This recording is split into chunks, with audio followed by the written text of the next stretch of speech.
Olá, amigos, bem-vindos ao nosso canal, ao nosso devocional. Hoje, falando especialmente sobre o poder espiritual do sexo. Isso mesmo, o poder espiritual do sexo. Já tem alguns anos que pastores, líderes, pregadores, mestres, doutores na igreja estão tratando desse tema com frequência e com profundidade para poder combater a investida do diabo contra os valores cristãos, contra os valores da Bíblia, contra os valores da santidade de Deus, que Deus deixou como decreto, como parâmetro para pautar a nossa vida com Ele. Vejam, transformaram o sexo em algo banal.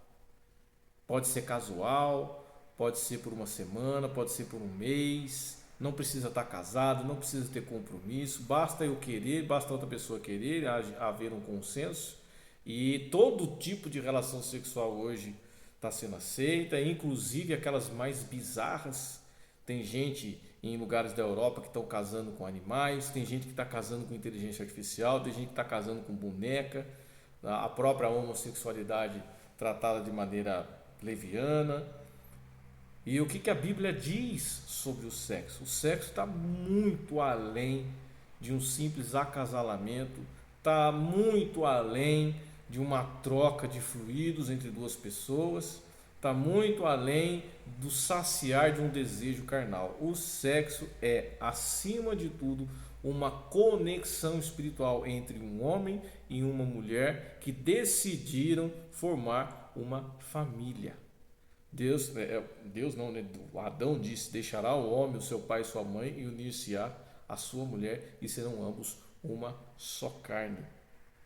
Então, note: a pessoa que se relaciona sexualmente com outra, um homem e uma mulher, só pode haver casamento, biblicamente falando, e esse casamento não apenas físico, não apenas no papel, no jurídico, mas só pode haver casamento, que é essa fusão espiritual de almas, quando é um homem e uma mulher.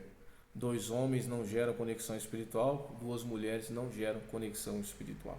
Um homem e uma mulher que se unem na intenção de formar uma família, quando eles fazem a conjunção carnal, que eles vão para o sexo ali, eles estão fazendo um pacto de sangue um com o outro, e eles estão fazendo um selamento espiritual entre ambos.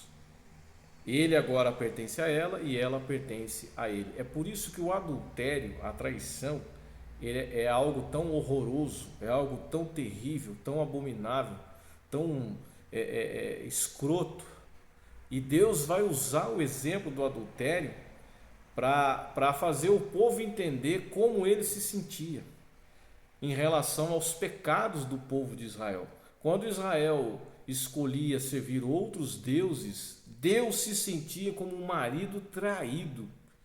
E chega ao ponto da bizarrice dele falar para Oséias casar com uma prostituta, com uma mulher que traía, que não tinha amor por ele, que não tinha respeito por ele, só para que o profeta entendesse a dor que Deus sentia quando o seu povo resolvia traí-lo, andando após outros deuses.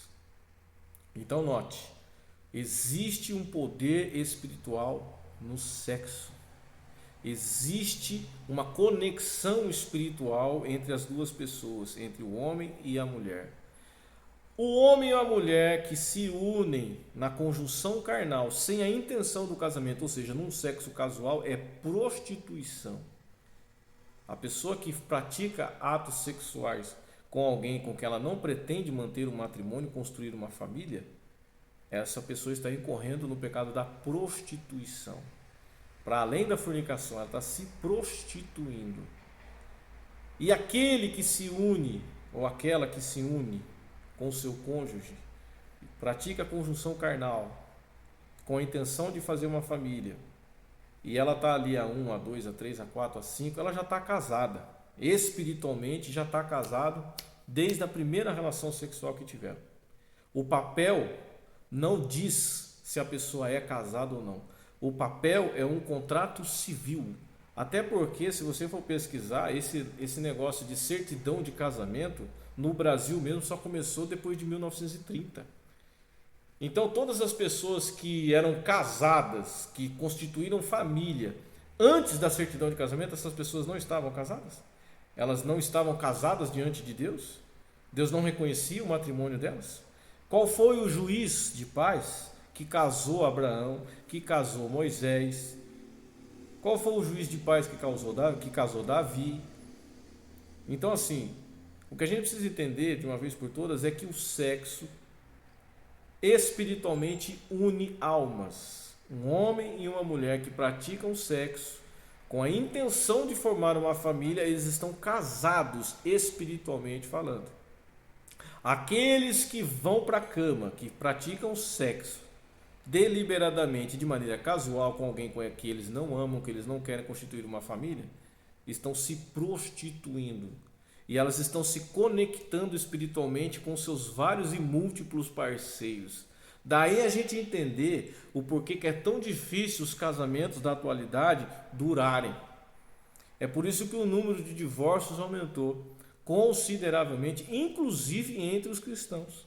Porque são pessoas que vêm do mundo, ou pior ainda, aqueles que já estão na igreja, que cresceram na igreja e fazem a opção de deliberadamente praticar essa iniquidade, de ter sexo casual, de ter sexo com namorados, porque namorado não é marido, namorada não é esposa, e a partir do momento em que você se relaciona sexualmente com essa pessoa, ela deixou de ser seu namorado, deixou de ser a sua namorada, e vocês passaram a ser marido e mulher. Se você não sabia disso, fique sabendo agora.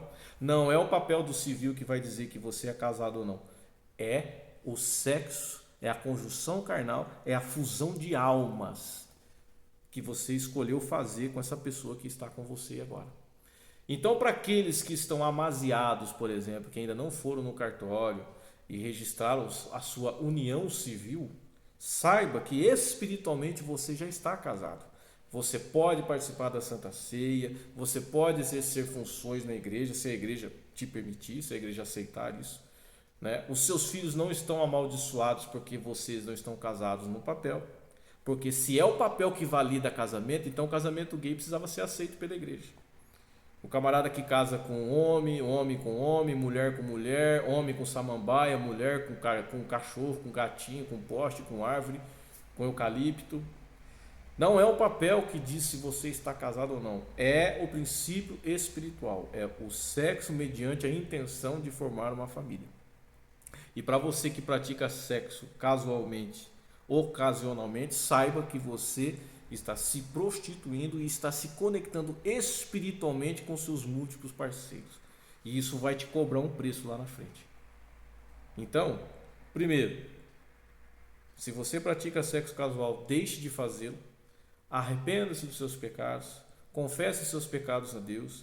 Se você ainda sentir que alguma coisa está fora do lugar, chame o seu pastor, conversa com ele, peça orientação a ele. É interessante que quando você for contrair núpcias, quando você for se relacionar com uma pessoa e você tiver a intenção de casar com ela, se você já teve relacionamentos passados, se você praticou sexo antes de conhecer essa pessoa, senta com ela, com seu pastor, exponha isso para ela, peça perdão a essa pessoa pelos pecados que você cometeu, porque você já prejudicou o seu casamento antes mesmo de ser casado, porque você resolveu entregar o seu corpo, se conectar espiritualmente com pessoas que não mereciam, com as quais você não tem intenção ou teve a intenção de se casar.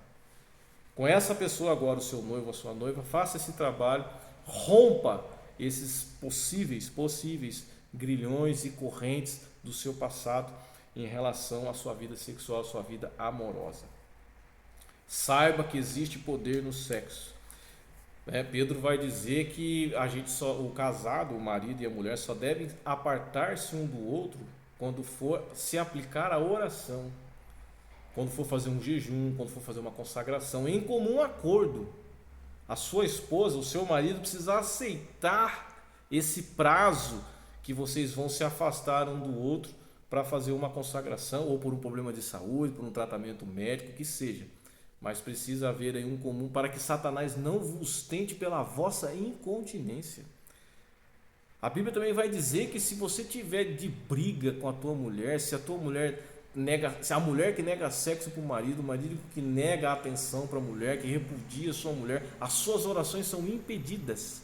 Então note que o sexo tem poder, um poder espiritual, e foi Deus quem criou, foi Deus quem instituiu, não foi o diabo que instituiu. Foi Deus que instituiu como bênção dentro de um casamento. Fora dele é maldição e o preço está aí. Um bocado de gente aí com filho, criando filho sem pai, criando filho sem mãe, criando filho sem estrutura, sem amparo, sem ter um lar sadio.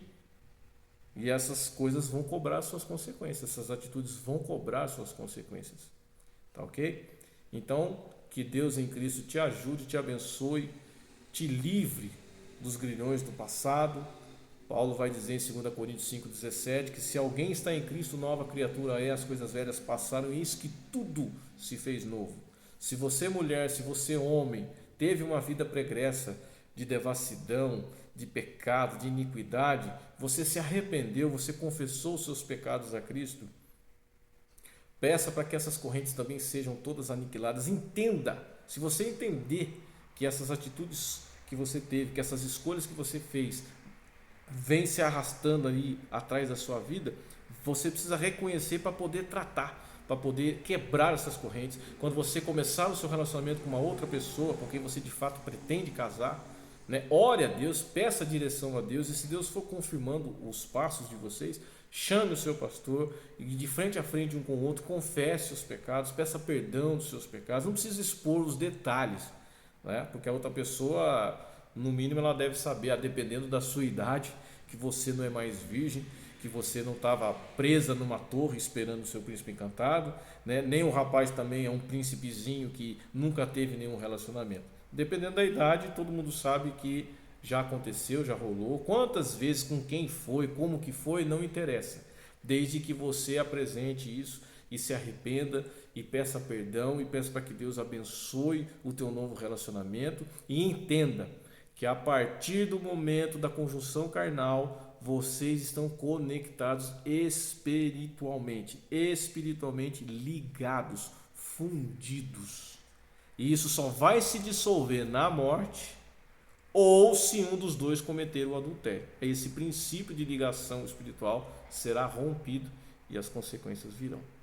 Que Deus em Cristo te abençoe, te ajude, te conserve no caminho da santidade. Que Deus em Cristo abençoe você que é casado, você que é casada, tenha a sabedoria de administrar bem o seu casamento e esteja sempre na presença do Senhor. Peço para que Deus te ajude, te livre dos laços do inimigo, não dê brechas para que o inimigo semeie a tragédia na sua casa, no seu casamento e no seu lar. Que Deus em Cristo vos abençoe e até o próximo devocional.